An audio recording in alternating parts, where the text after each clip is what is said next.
Hi, my name's Cameron Carlson from the AnimeLocation.tv. I'm here at Colossalcon 2016 with Miss Erika Harlacher. All right. So, how is it like starting in the world of voice acting? Voice acting is like the best thing that's ever happened to me. I kind of started on accident because I saw an advertisement for like a voice acting workshop, and I was like, when I was 10, I told my mom I wanted to be a voice actor, but she said it wasn't real. So but that seems like a fun thing to just pretend and go do. And then Tony Oliver was the teacher. Yeah, and he was like, "Oh, you're really good at this. You should do this for a career." And I was like, "What? Okay, sure."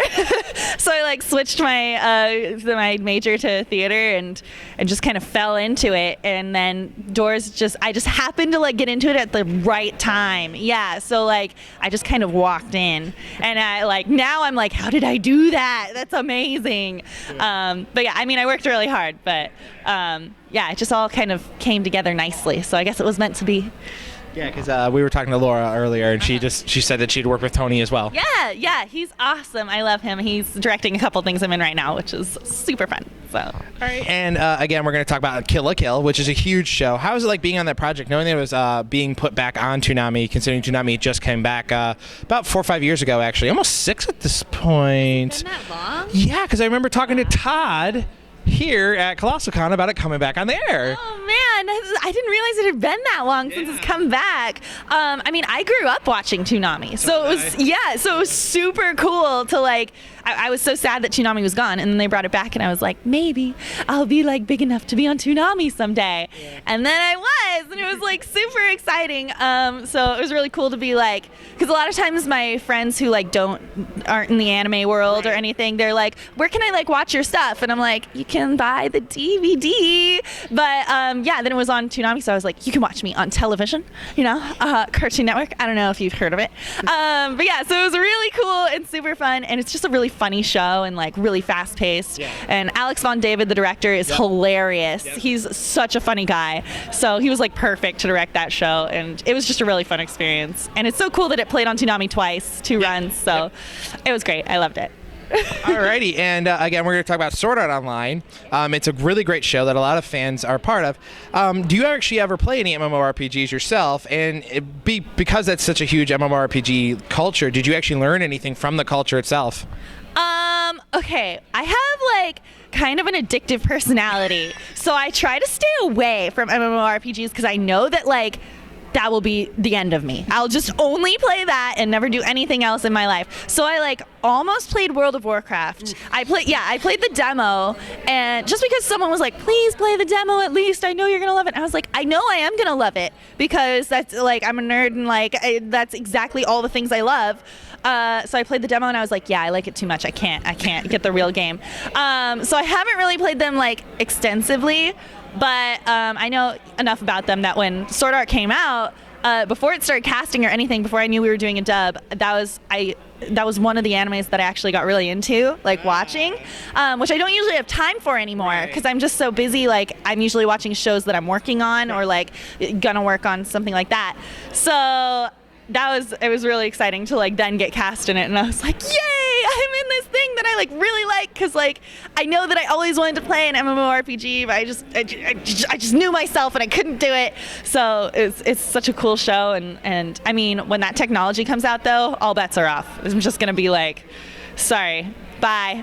I'm in Sword Art now. Hopefully no one will hack with my brain. They've learned something from anime, hopefully, so it'll be safe. But yeah. I was going to say, actually, another really fun book to read that's turning into a film is Ready Player One. Have you had the chance to read that? No, but I want to. Oh, man. It's a really, really great. It talks about our society and relying on the internet for socialism and communication and downfall of civilization because of it and all that type of stuff. It's a lot of fun to read. So they're actually turning it into a film, and it's all full of nothing but 80s and 90s references throughout the whole book. Oh, man. Okay, I'm going to write that down after this so I can read that book, because that sounds awesome. And it's being directed potentially by Steven Spielberg. What? Oh my God, this is so cool. See, I don't even have to play them. I can just get my fix other ways. It's fine. Books and movies. So it says that you also happen to work on the Killer Instinct games. So what was it like providing some voice work for that? That one was super funny for me because my character in Killer Instinct, Sadira, she only speaks Thai. and I don't speak Thai. So when I went in for the audition, they had me go in for her, and you know, she's like this really tough, like Thai speaking character. So I did the audition, and I came out, and I went over to some of my friends work in the production office, and I was just laughing to them, and I was like, you guys know how white I am, right? Like, why'd you have me audition for this? Like, that was a terrible audition, I thought, because I thought I like butchered everything. I mean, I tried really hard not to. And then I got the email like a day or two later being like, you've been cast as Sadira. And I just started cracking up, and I was like, I tricked them. They think I can speak Thai. So then I had to like learn how to like, you know, convincingly speak these sentences within like a 24-hour period. Wow. Yeah, so they gave me like some references. Like there was a woman reading like some of the lines, but not all the lines. So I got to hear how some of them were pronounced, and then from there I was like, all right, so if I can figure out that this syllable sounds like this, then probably in this sentence it sounds like this. And so it was a lot of like really hard work. And then I went into the session. This game was very eventful for me. Yeah. And then I went into the session, and the game is a fighting game, right. You know? So it's like you're yelling the whole time. Right. So I had a 3-hour session of like yelling, and okay, this is maybe a gross story, but I'm going to tell it anyway. It's okay. You can cut it out if it's too gross. But so it had been like an hour, and I don't know what was wrong, because I wasn't sick, but I started feeling like I fainted like 2 times in my life. And so I have like a very certain like, the back of my mouth starts feeling a certain way. Yeah, and so that started happening, and I was like, uh-oh, like, am I gonna faint? Yep. And so I'd never worked with these clients before, you know, so I was like, oh, I don't want to show weakness. And so they were like telling me like, okay, so now for this line. And so I was like, can I just sit down for a second? They were like, sure, yeah. So there was like a chair in the back of the booth. And so like between the booth and where the directors sit, there's like a glass window. And so I sat where I couldn't see them anymore. So I don't think they could see me. Which is important to the story. So I sat down, and I was like, okay, I don't think I'm gonna faint. I think I'm out of the woods. And then I threw up. I was like, and then there was a trash can right there, so I was like very like quietly and sneakily trying to be like, blah. And then it was like, really, I was like, what do I do? This is terrible. This is the worst thing that's ever happened. Ah! And I was like, you know, it's like, okay, this is gross, but like some got on my skirt, and I was like, oh my God, what do I do? I can't get back, and like they'll see I have like vomit all over me. Like, this is terrible. They're gonna be like, what was this little child trying to play this fighting game character and speak Thai, and she's like throwing up over everything. So my friend was the engineer, so he comes through the door. I don't think he saw either, but he comes in, and he knew I was like not feeling well because I wanted to sit down, which is like not usual. Yeah. And so he was like, hey. And I was like, hi. He was like, do you need some tea? And I was like, yes, please. So he went and got me some tea, and I like turned my skirt so it was like facing away from the window, and I like got myself all cleaned up by the time he came back in, and he was like, do you want to stop? And I was like, no, let's keep going. So I went back up to the mic and then yelled in Thai for 2 more hours. And then I went home and like was like, that was a terrible experience. But it was, I mean, the recording was fun, but like I was like, oh my God, what if they saw? So I still don't know if they knew that I threw up. I like never asked. I was just like, thank you. Okay, bye. I'm gonna go home now. That was great. But yeah, so that game was very eventful. That was my most eventful thing that's happened. Well, it reminds us, when you're talking about almost passing out, it reminds us of the old DBZ dubbing, where Mike McFarlane, another good one of our friends, would tell us about how they would actually it's actually the new voice actors that were coming in after the original DBZ. They were like, all right, now you got to do a DBZ shout, and we want to see if you can last for a full minute. Yeah. And actually, I think about a good 3 to 4 people would actually pass out on the booth from the screaming. That's what I've heard. Yeah, and like Tony specifically, like when I was first starting out, he was like, don't lock your legs because you'll pass out. So I'm always like really like, okay, my legs aren't locked. So like during that session, I was like, my legs aren't locked. What's happening? Why am I gonna faint? So yeah, it's a dangerous business, voice acting. Everyone thinks it's so easy, but no, we have dangers going on in that little booth. That's true. So now we're going to jump over back to Toonami and talk about Hunter x Hunter, which just got relaunched and is on Toonami again. So how is it like doing that? And also the fan reaction, which I know that has a very positive fan reaction from a good friend of mine, Mr. Ben. So how is it like working on that, especially with Erika and Laura and all those great people? It's so much fun. Hunter x Hunter has become one of my like favorite projects because, I mean, for me, it's like been a really awesome acting challenge because this is my first like main guy character that I've got to play. And not only that, but usually when girls play guy characters, they're like, you know, like 12 or something around there. Right, where the voice is like neutral. Yeah, but Karapika is 17 and then he's going to be 19 by the end. And so when they cast me, I was like, okay, you know, people might be upset if they wanted it to be like a man, even though I know it's a woman in the Japanese too. But I was like, all right, we'll see. I don't know if I can play a 17-year-old almost man, but we'll do it. And then so when the first trailers came out and the reaction for Karapika in particular was like so positive, I cried because I was just so relieved because I'd been I really loved doing the sessions, but I was always like a little like, am I doing this like okay? Like is this, you know, it was new to me and it was like I could tell it was like going to be a really important dub, you know, that people like really were going to want. Yeah, and it's like a really long show, so I was like, I really want to do a good job. So it was just so relieving that people liked it so much, and I'm so happy and like grateful that people are liking the dub, and like I just get every week I get tweets about it and I'm always just like, oh, thank you so much, because like we've worked really hard on this. Yes. And like all the actors, like we're really putting our all into this, and everyone's just very passionate about this show, and it's such a cool show, so I'm so honored to be a part of it. It's like if I was, you know, in like junior high or high school still, this would totally be a thing that I was just like binge watching, you know. So it's like young me is like, yes, I got it, you know. So I love it. It's so awesome. I love it so much. Great. And now you've worked with Disney on a couple projects. What's it like working for them, doing some of those projects? It was really cool. I worked with them on a couple live action dubs. So it was like Violetta, which is on Netflix, is like, it was described to me when I went in as like kind of like High School Musical, but like in show form. And we were like dubbing it over. It's like live people, which live action dubbing I always really like. A lot of people don't like it, but I like it because I like the challenge. Because like with anime, their mouths just go like this. Right. So, you know, you can kind of do, as long as you fit within the flaps, it's fine.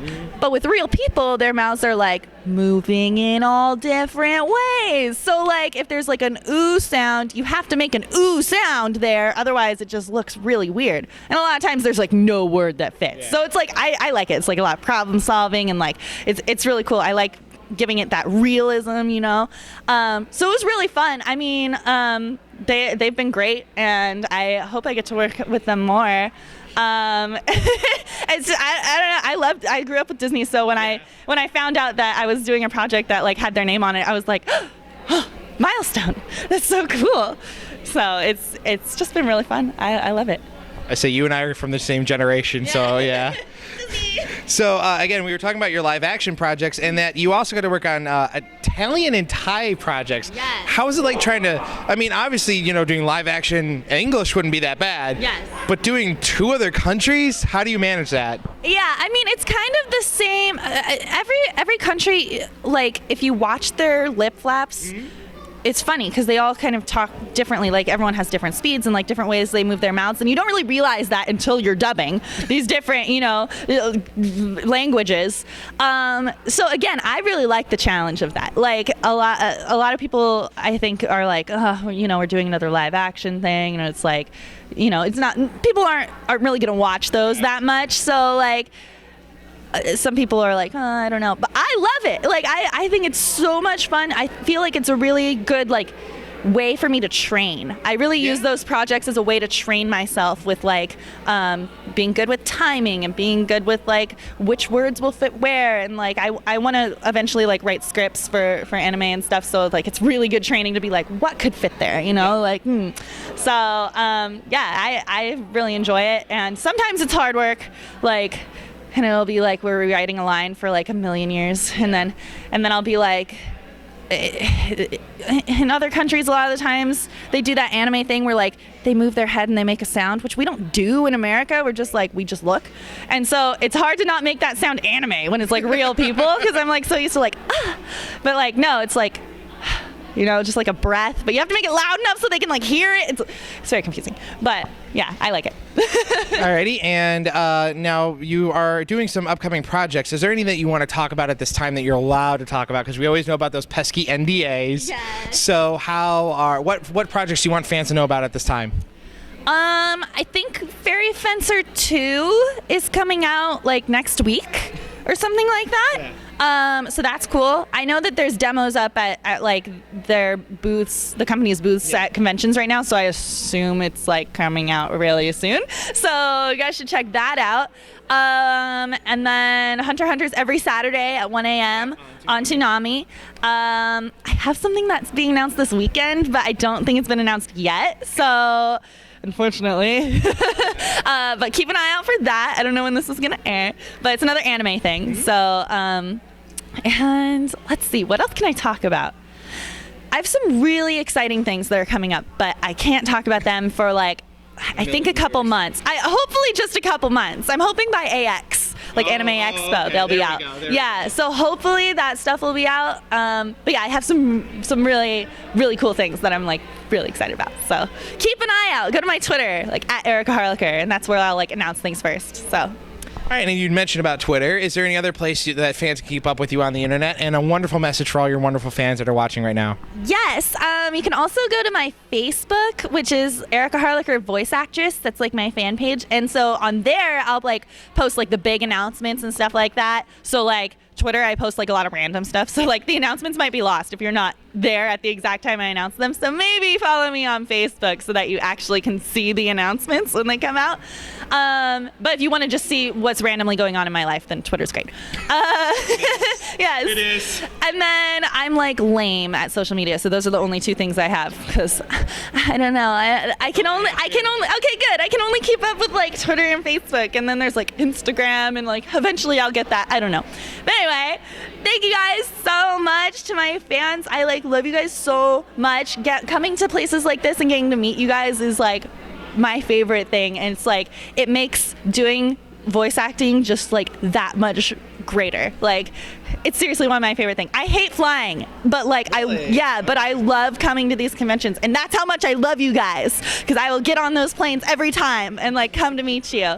So come give me hugs if you see me, and yeah, thank you guys so much for watching and supporting everything I do. All right, thanks so much for talking with us, Erika. It's been a wonderful pleasure. Thank you so much. Thank you, you too.